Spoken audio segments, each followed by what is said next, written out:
កតេព្រឹត្តបណ្ឌិតបុនរានីវិរៈស្ត្រីប្រមុខស្ថាប័នកាងក្បាតក្រហមកម្ពុជាទៅប្តីវិរៈស្ត្រីទីមួយជួយជនប្រុសស្រីផុតពីក្តីអាសន្នទូរភឹករាំងស្ងួតគ្រោះគុំរៀម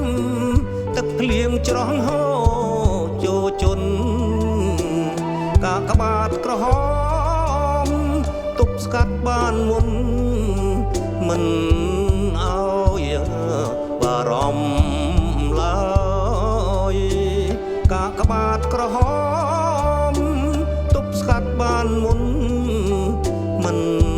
ឲ្យបារម្ភឡើយ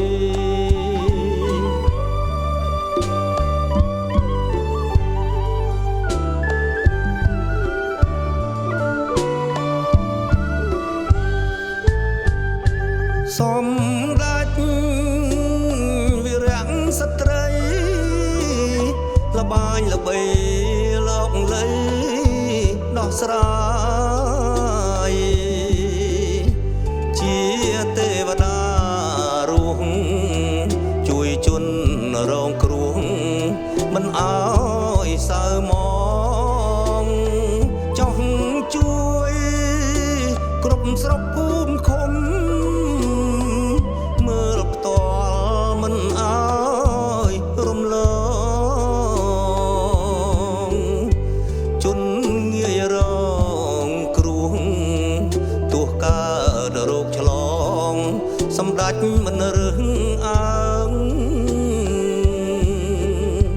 ដោយក្តីមេត្តាករណាគុណចង់ជួយដល់គ្រប់កន្លែងសម្ដេចបានផ្ដែផ្ដាំថែទាំសុខភាពរស់នៅស្អាតល្អសម្ដេចបានផ្ដែផ្ដាំថែទាំសុខភាព